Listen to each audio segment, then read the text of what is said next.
how do you produce amazing vocals? And why do some artists' vocals sound so polished while others sound like they were recorded on a phone or on a cassette tape or in a cave? And I'm not talking about vocal performance or recording gear. Actually, it's easy to ruin a good vocal with bad processing. Don't believe me? Well, listen to this well-recorded vocal, which I deliberately ruined with bad mixing. Zoom, zoom, zoom, come with me tonight. Boom, boom, boom, gotta make it right. You wanna bet you do. I know I got you. And that, by the way, was recorded on an $11,000 microphone. Now here's the exact same song recorded on a much more modest chain, but processed well. Zoom, zoom, zoom, come with me tonight. Boom, boom, boom, gotta make it right. You wanna bet you do. I know I got you good. Zoom, zoom, zoom, come with me tonight. Boom, boom, boom, gotta make it right. This is how you make your vocals sound expensive. Stick around because I'm gonna show you something that emulates one of the most popular pricey pieces of hardware in the box. All right, first up, let's talk about gear. Yes, expensive mics and preamps, they do help, but honestly, they're a little more of a luxury than a necessity. Actually, I promise you, my affordable chain, which is just Universal Audio's SD1 mic, about $400 or so, going straight into my UA interface, is gonna sound release ready by the end of this video. A very important thing you need to know is that expensive sound starts with vocal comping and editing. Listen, you can always tune if something is like a little pitchy, but you really can't easily fake tone or texture or performance. So I've got my vocal here, and even though most of my takes on the zoom, zoom, zoom part, they're pretty good, I'm specifically looking for one with more of an airy quality to add to the vibe. Otherwise, it's kind of like plain, a little boring. Zoom, zoom, zoom. Zoom, zoom, zoom. Another thing that can really cheapen your vocals to a trained ear is poor comping. If you splice takes together badly, you can get a pop in between that everyone can hear. Boom, boom, boom. My general rule of thumb is not to comp if two words are connected. There has to be like a space between them. But if I have to zoom in all the way in and try to connect it like here, this is what I do. Boom, boom, boom. Boom, boom, boom. Another thing that makes a huge difference is cleaning up too much air. And I often clean up my ending exhales, you know, the aggressive styling, like the kind of stuff I do Boom, where boom, I boom. push my breath too much at the ends Boom. of words. Boom, boom, boom. And finally, harsh plosives are one of the first things to cheapen a vocal, which is why I manually soften them using gain automation. You can also use clip gain for this. Boom, boom, boom. Boom, boom, boom. Boom, boom, boom. Next, let's tune this vocal. You know, very often the thing that lowers the quality of a vocal is if it's overtuned or undertuned. And this is why I like to manually tune my vocals because it gives me so much more control. So I'm using Repitch here, which is a great tuning plugin. And the first thing is my note U it's not only a little bit flat, it has a big bend in it, which makes it feel like it kind of never settles anywhere. Gotta make it right. You want it back. Which is why I'm gonna gently reshape some of the curves with the draw tool. As you can see, I'm staying really close to the natural vibrations of my voice. You want it bad, you do. Just simply taming the larger bends and moving them closer to the correct notes without being robotic. You want it bad, you do. And the main thing to remember about tuning, it's supposed to enhance an already good performance, not fix a bad one. So the rule of thumb is if you're struggling to make something sound good with light tuning, you should probably re-record it. The next thing that can really cheapen or elevate your sound is how you mix and process your vocals. Let's start by creating a lead vocal chain. All right, so the first thing I'm gonna do in this chain is I'm just using a stock Ableton plugin. And a lot of the times these less expensive mics, they kind of have some funky stuff in the mids.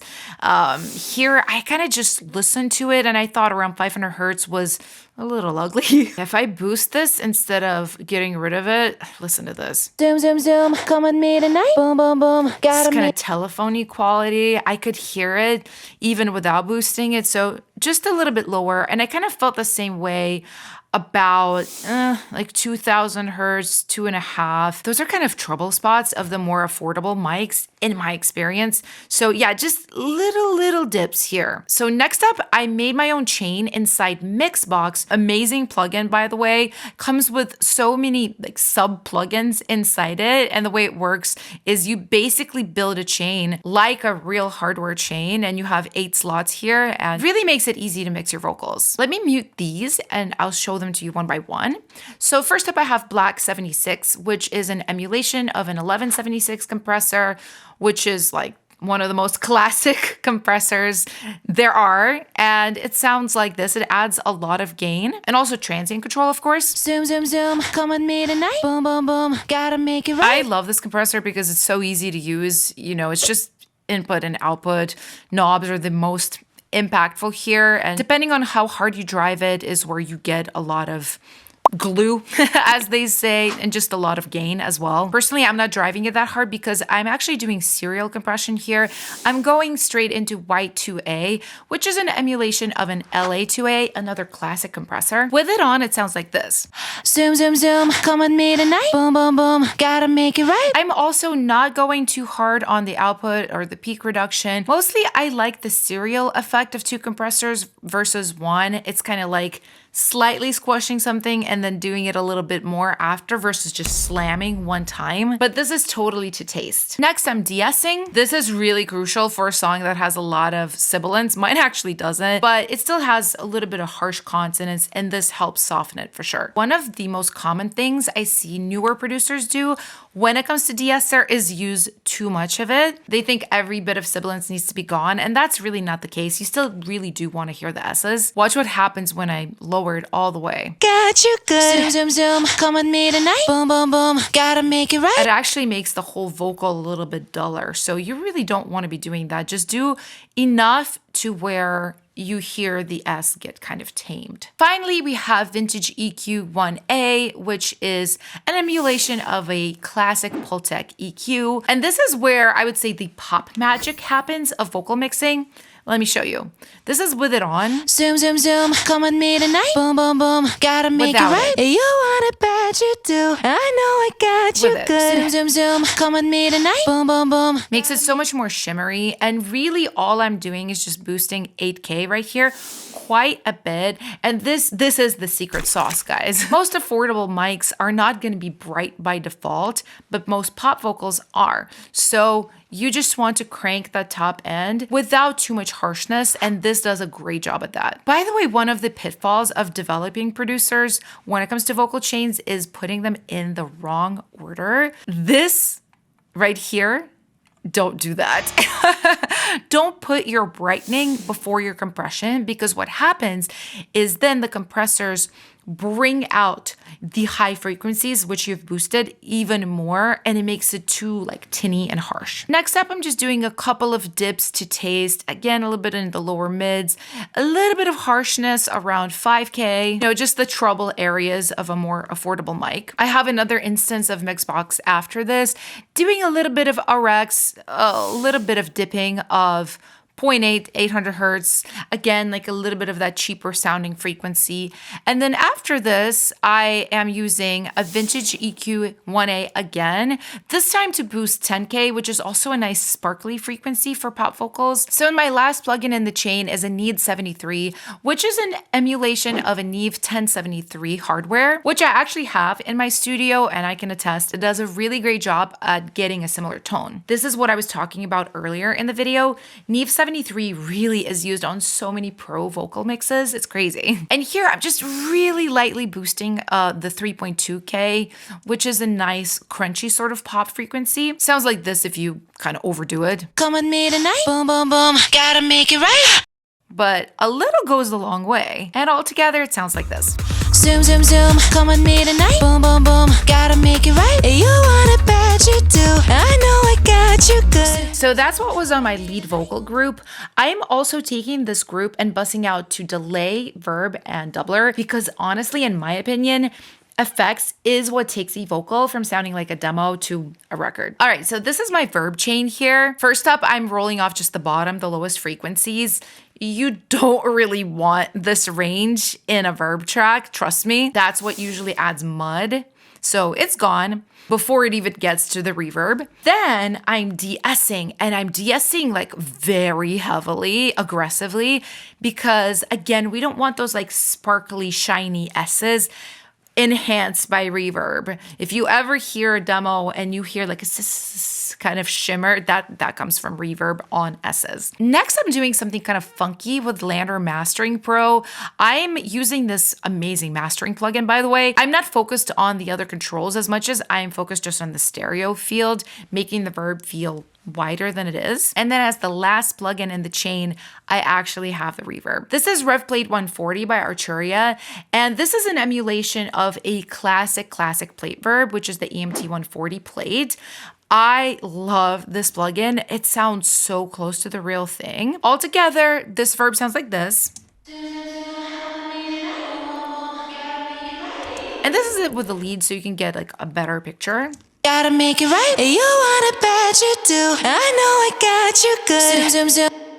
It's so smooth. I love it. And then I have a very simple quarter note delay. This is just an Ableton stock plugin with a little bit of a telephone effect on it. And then this is kind of my secret trick. I'm using LANDR Effects voice reverb before my delay to smudge it. That's the word I use, kind of soften it out so we don't hear that harshness of that quarter note delay. This is what it sounds like. But listen without the verb.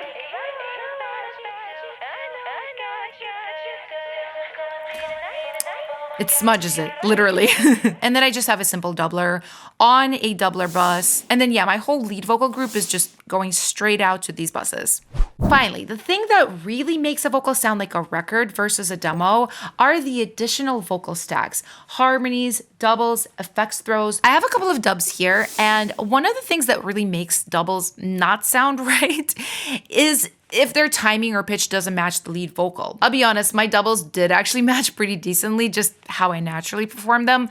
So I deliberately messed them up here. I played with their timing, especially so that I can show you a cool trick on how to fix your dubs if they're a little bit like this. You want it bad, you do. I know I got you good. I'm gonna use Vocaline, which is my absolute favorite plugin for getting dubs to match leads quickly and so easily. All you gotta do is capture the performance, and then Vocaline will automatically line up the timing and pitch of the dubs to the lead. And if you're aligning harmonies, the pitch unison and tune harmony is so great. You don't have to worry about tuning the harmonies separately. It's a huge time saver. You want it bad, you do. I know I got you good. Next, I'm gonna sing some BGVs. Now, these stacks sound pretty good, but I wanna get them out of the way of the leads a little bit, so I'm gonna use Need 73 in mid-side mode here to help give the side of the stereo image the illusion of width. Zoom, zoom, zoom. Boom, boom, boom. Zoom, zoom, zoom. Boom, boom, boom. Zoom, zoom, zoom. Come with me tonight. Boom, boom, boom. Gotta make This kind of makes my BGVs sound like they're hugging the lead. I like the sound. Finally, for some extra sauce, I'm gonna create some effects throws. These are super subtle, but they make a massive difference in how finished a song sounds. With throws, you don't wanna overdo it. The reason they're called throws is the effect is thrown out there for a short period of time. It's not supposed to last. So I picked these like tonight and right vocals. Zoom, zoom, zoom. Come with me tonight. Boom, boom, boom. Gotta make it right. So I've got LANDR Effects voice doing this quick delay. Tonight. I love this plugin. It's literally just one knob and a bunch of presets. So fun. Then I'm boosting the high shelf knob here in Need 73. Tonight.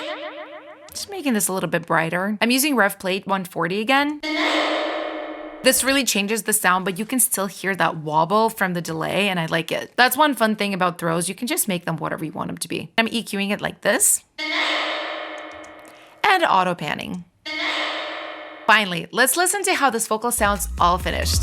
Zoom, zoom, zoom. Come with me tonight. Boom, boom, boom. Gotta make it right. You want it bad, you do. I know I got you good. Zoom, zoom, zoom. Come with me tonight. Boom, boom, boom. Gotta make it right. It's never been more affordable to get expensive sounding vocals. Check out all the plugins I used in the description below, and like and subscribe to see me in more videos like this. I'll see you guys later.